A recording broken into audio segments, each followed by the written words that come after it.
Hi, this is Jeff. Let's talk about how to build an audio slideshow using Adobe Premiere Pro. Now, Adobe Premiere Pro is one of the better video editors out there, but you could be using any video editor. They almost all work the same way. They all have the same key components and same approaches to building a slideshow or a video. So let's get started. So before we open that editor up, what I want to do is talk a little bit about organizing your media. That's all your pictures and your audio files for this assignment. It could also be video or anything else you're going to put in to your project. You want to put it in one folder. So notice here, I've got a folder named March 18, 2017. That's the date of the event that I captured all the material that I'm going to use to build this slideshow. So I had 60, 80 pictures that I took, and then I did an edit to come up with the pictures that I wanted to use, and so I created a new folder, and then within that folder I adjusted these images, doing a little bit of toning in Photoshop. Now, it's not required that you adjust your images at all. You can use your images straight out of your camera. However, there is one thing you do need to do, which is resize your images.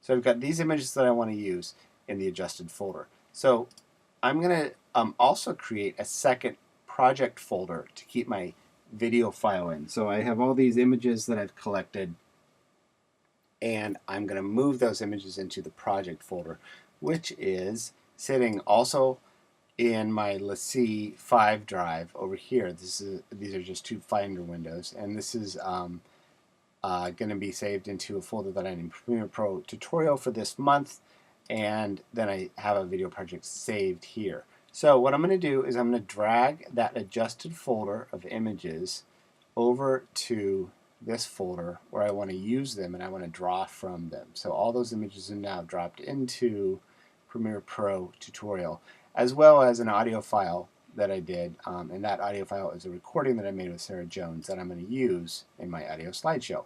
Okay, so let's jump over to Premiere Pro now. So I'm going to open it up. Here's my icon. Once it boots up, it's going to give me an option of opening up recent projects or a new project, which I want to do. So I'm going to open a new project.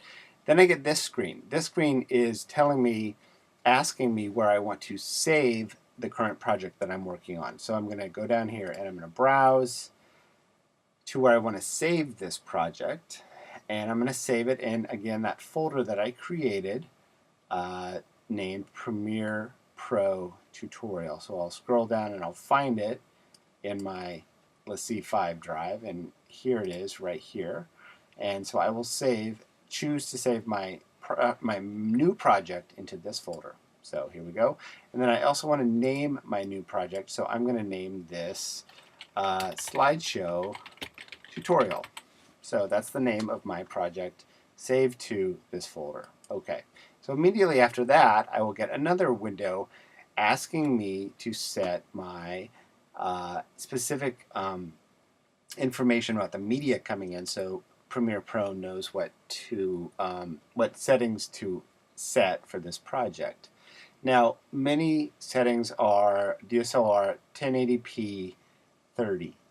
Okay, so Premiere Pro has opened up, and you notice a lot of boxes, a lot of windows, a lot of bells, a lot of whistles. Again, it's not that complicated. We're only going to use a couple of specific parts of it, and it's going to work pretty smoothly. So we have here 3 boxes on top. This is our project media folder. This is called the viewer, and this is called the canvas, and this is down here, the timeline, and then a couple other boxes with effects and tools, and this is an audio waveform monitor. These will all become more familiar as you begin to use this. But the first thing you need to do is bring your media into the media folder. So I'm going to do that by going File, Import, and I'm going to find that folder where I've saved everything for my project. Again, let's see, 5 is where I want to go, and then I want to scroll down and I want to find that folder that is named Premiere Pro Tutorial, and I know it's down here at the bottom, and voila, there it is. So adjusted images are sitting in there. I don't have to click on each image and bring each image in individually. I can just grab the folder. I'm going to do that. I'm going to click import here, and that folder is going to drop all my files right into there. Now I also need to go back after my files, my image files drop in, and grab my audio file. So I'll do that as soon as the files arrive. Okay, there they are. So let's get the audio. I've got 7623 and it's down here on the timeline. I can move more files onto the timeline by either dragging it directly. I won't drag that one because that's already down here on the timeline, but I could go down to the next file and I could literally click on it, hold it, drag it right down. This will work for any video editor and drop it right next to that file. So I have two back to back. Now I want to look at this a little bit closer. I don't have to work in such a tight, compact space. Almost any video editor will let you expand your view by clicking and dragging, say, a bar down here. As you see, I click it and I drag it.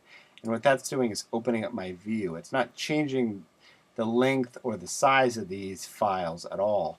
It's just opening up or closing down my view, so I can either see lots of files here and I can see them all together, or I can see just a couple real close up. And so what I want to do is look at it kind of, well, everybody has their own preference, but I want to look at it about there. So that's my first file. And then here's the timeline, the playhead. And this is an important tool once you get working on the timeline, which is you can move that playhead around by clicking it and dragging it. And you can see I dragged it over, it walked right over the split between these two files, and I'm looking at the next one there, right there.